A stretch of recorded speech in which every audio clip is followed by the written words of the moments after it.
উপস্থাপনায় মোসাম্মত মাহবুবা খাতুন, সহকারী শিক্ষক গণিত, ভুইয়াগাতি বালিকা উচ্চ বিদ্যালয়, রায়গঞ্জ, সিরাজগঞ্জ। এই শিখন কার্যক্রমটি নতুন কারিকুলামের টিজি ও শিখন অভিজ্ঞতা চক্র অনুসারে পরিচালনা করা হয়েছে। ওয়ালাইকুম আসসালাম রহমতুল্লাহ। বসো। তোমরা সবাই কেমন আছো? আমিও ভালো আছি। তোমাদের আজকে কিছু চমৎকার জিনিসের সাথে পরিচয় করিয়ে দেব। এটা কি দেখতে পাচ্ছ তোমরা? ঘড়িটা দেখতে কেমন? এটা কি? এটা দেখতে কেমন? তাহলে তোমরা বাস্তব জীবনে এরকম গোলাকার অনেক জিনিস দেখে থাকো। শিক্ষার্থীরা তোমরা সবাই করে দলে বিভক্ত হও এবং এই গোলাকার বস্তুগুলো নাম লেখো। তামান্না, তুমি কয়টা লিখেছো নাম? 15। কাপ, প্লেট, চাকা, ঘড়ি, মুখা, গ্লাস, বোতাম, চুড়ি, পাটি, কস্টেপ, পয়সা, ডলার, মুদ্রা। তাহলে বৃত্তাকার বস্তু চিনতে আর কার কোনো সমস্যা নাই।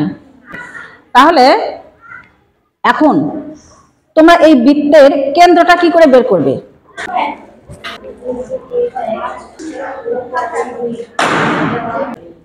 শিক্ষার্থীরা তোমরা সবাই কি বৃত্ত অঙ্কন করেছো? বৃত্তটা কেটেছো? দেখি সবার বৃত্তটা হয়েছে কিনা। বাহ, তোমাদের কিন্তু সবার বৃত্তটা হয়ে গেছে। এখন এই বৃত্তের তোমরা কেন্দ্র কি করে খুঁজে পাবে? তাহলে বৃত্তের কেন্দ্রটা কি করে খুঁজে পেলে তুমি একটু আমায় বলো।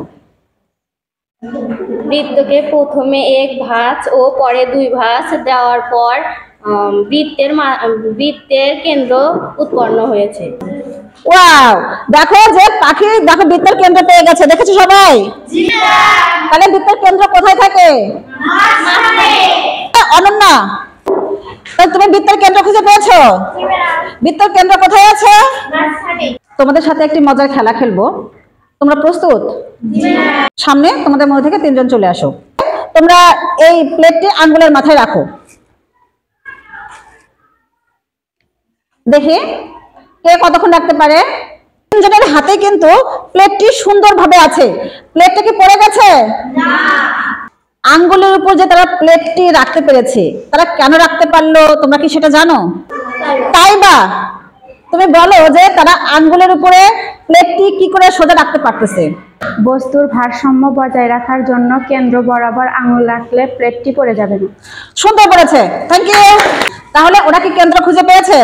জি ম্যাডাম। Thank you. বৃত্তের ব্যাস, ব্যাসার্ধ, পরিধি এগুলো নির্ণয় করতে পারবে? বৃত্ত অঙ্কন করেছো? কিভাবে তোমরা এই বৃত্তের ব্যাস, ব্যাসার্ধ, পরিধি নির্ণয় করবে তা কি আমাকে একটু দেখিয়ে দিবে? আচ্ছা ঠিক আছে। আমি এই পরিধি থেকে এই পরিধি পর্যন্ত এটা নিয়ে নেব। সোদে, হ্যাঁ, তাহলে কতখানি হয়েছে তোমার?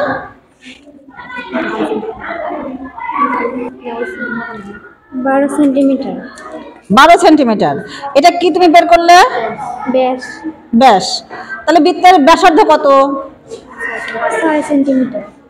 6 সেন্টিমিটার। তাহলে বৃত্তের পরিধি কত? বৃত্তের পরিধি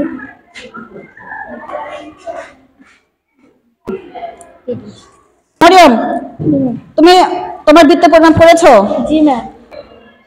ব্যাস 4 সেন্টিমিটার, ব্যাসার্ধ 2 সেন্টিমিটার, পরিধি 12 সেন্টিমিটার। Thank you. আমরা এরপরে আরেকটা প্র্যাকটিক্যাল বৃত্ত করব, যেটা হচ্ছে একদম আমরা মাঠে যাব। টিপা হচ্ছে কি দড়ি বা সুতলি, সেটা দিয়ে তোমরা মাঠে সুন্দর করে বৃত্ত আঁকাবে। কেমন? চলো আমরা মাঠে যাই। তোমরা সবাই তো এই দড়িটা দিয়ে বৃত্ত আঁকাইছো, তাই না? এখন কারোর বৃত্ত ছোট হয়েছে, কারোর বৃত্ত বড় হয়েছে। তাহলে কেন বড় হলো আর কেন ছোট হলো? দড়ির দৈর্ঘ্য বড় হলে বৃত্ত বড় হবে, দড়ির দৈর্ঘ্য ছোট হলে বৃত্ত ছোট হবে। শাপলা দলের দড়ির দৈর্ঘ্য 2 মিটার। গোলাপ দলের দড়ির দৈর্ঘ্য 5 মিটার। আমার হাতে কি দেখতে পাচ্ছ? গ্রাফ পেপার দেখতে পাচ্ছ। তোমাদের কাছে কিন্তু প্রত্যেকের কাছে গ্রাফ পেপার আছে, আছে না? তোমরা গ্রাফ পেপার গুলো সবাই বের করো।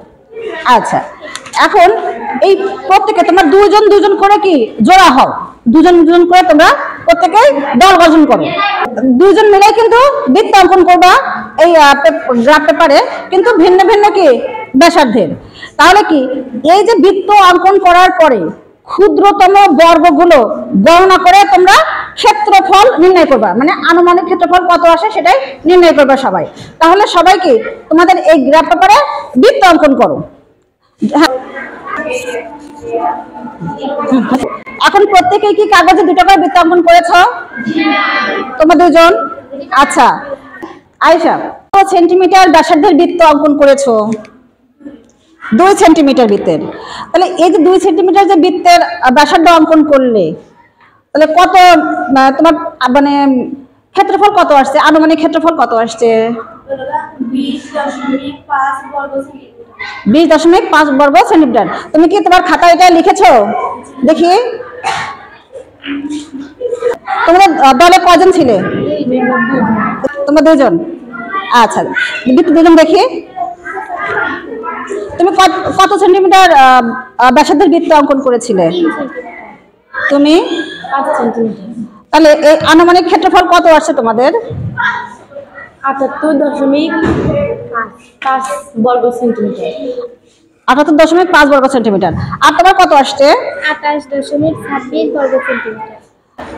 তাহলে আমরা কিন্তু বৃত্তের বিভিন্ন খুঁটিনাটি বিষয়গুলো আমরা খুব সুন্দর করে কি পেরেছি, বুঝতে পেরেছি। তোমরা এগুলোকে বাস্তব জীবনে বিভিন্ন ক্ষেত্রে প্রয়োগ করতে পারবে? জি ম্যাম। আজকের মতো আমাদের সেশন এখানেই শেষ করছি। আগামী দিনে তোমাদের সাথে আমার আবার দেখা হবে। এ পর্যন্ত সবাই ভালো থাকো, সুস্থ থাকো। শুভকামনা সবার জন্য।